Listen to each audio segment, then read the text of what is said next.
Sir Edward. Sir Edward. Sige! Ano nangyayari sa'yo? Nakakatakot ka naman. Ano ba ginagawa mo sa kwarto ko? Pinapagising ka ni Don Fidel para sabay kayo mag-breakfast. Hindi nga ako nagbe-breakfast, di ba? Gising mo pa ako. Sir Edward, bakit naman po? It's the most important meal of the day! Dami mong sinasabi. Lumabas ka nga. Alam mo, sayang. Ang sarap ko pa naman magluto ng pagkain. Wala akong pake. Labas! Pogi sana, kaso sungit-sungit naman. Hindi ka pa rin lumalabas? Ha? Hindi ako lalabas, not unless sundin mo kung ano yung sinasabi ko. Ang gusto ni Don Fidel, bumaba ka para kumain kayo ng breakfast. Ang hirap-hirap ba nun gawin para sa lolo mo? Ha? Ito na, ito na. Ito na. Oh, ito na. Ito na. Ayan. Ito na. Yay! Ayan. Okay na, ha? Ano? Pati ba naman dito, babantayan mo ako? Sabi kasi ng lolo mo, di ba? Hindi ako pwede magbihis. Gusto mo magbihis ako sa harapan mo? Oh, sige. Sige. Ano? Eto na! Lalabas na ako. Bihis ka na. Bumaba ka na.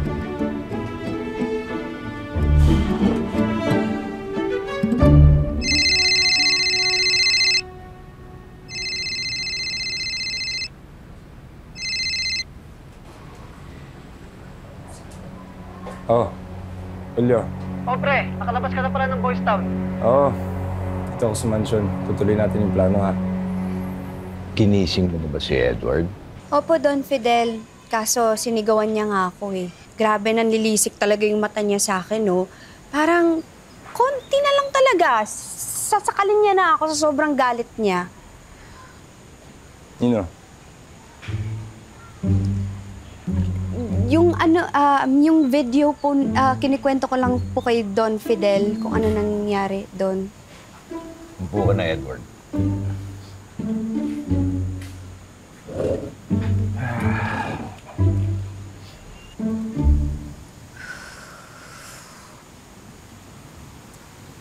Chewing gum mo.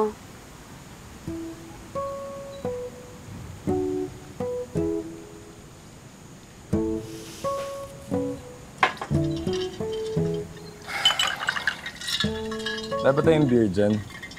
Beer sa umaga? O bakit hindi mo itry tong fresh orange juice na ginawa ko? Galing pa yan sa garden ni Don Fidel eh. Full of antioxidants, vitamin C, Hindi ka ba? Ha? Hindi nga ako umiinom niyan. At hindi niyo po ako kailangan sigawan. Kahit kasambahay lang po ako dito, pero I don't think you have the right na para pagsalitaan ako ng ganyan or pagsigawan ako ng ganyan. Gusto niyo po ng beer? Well, wala po tayong beer dito kasi walang nagbe-beer dito. Pero pag gusto niyo talaga ng beer, edi pwede naman pumunta ako ng tindahan dun sa bayan para bilhan ko kayo ng beer. Pasensya na po kayo. Una na po ako. Iho, ano ba ang balak mo ngayong nakalaya ka na? Wala. 7 taon yung nawala sa buhay ko, Lo. Alam mo yun, mahirap pawiin yun. It does not hurt to start over, Edward. Ano pala na dito sa mansion, ha? Ano, sa akin mo ba ibibigay yung mansion pag nawala ka na, Lo? Sa tamang panahon, kapag handa ka na, mapapasayo ang lahat ng ito. Gusto nyo? Kain na tayo? Sige na, kumain ka na. Lilian, pwede ba kita makakausap sandali? Tungkol po ba to sa pagsigaw ko kay Edward kanina?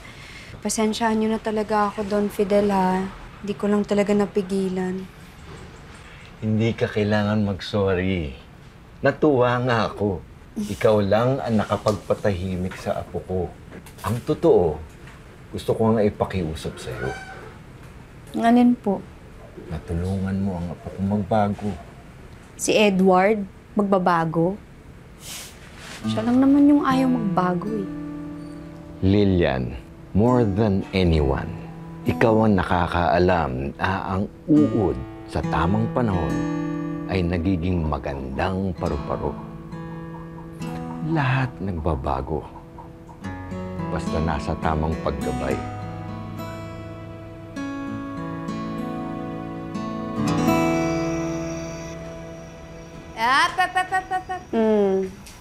Saan ka pupunta?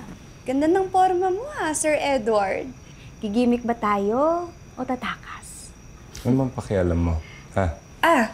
So kung tatakas ka man o gigimik ka, pwede mo bang sabihin sa akin kung saan pang ibang lugar na mas okay kaysa dito sa bahay ni Don Fidel? Magpagising ka na, ha? Alas 4 pa lang ng umaga. Sir Edward, maaga po talaga nagsisimula yung araw ko. Lalo na't ang dami-dami ko pang gagawin dito sa mansyon. Kaya ikaw, tutulungan mo ako. Excuse me? Apo ako ng may-ari ng mansyon. Nakakalimutan mo ba yan? Sir Edward, hindi yan naaalis sa isip ko. Oh, hindi pala eh. Eh di, sino nagbibigay sa'yo ng ganyan desisyon para sagutin mo ako ng ganyan? Ha? Ako. Kung gusto mong umalis ulit, fine. You may go. Pero tandaan mo, the only people who genuinely care for you are here in this house. At si Lilian, inutusan ko siya para gabayan ka. Edward, you need us more than we need you.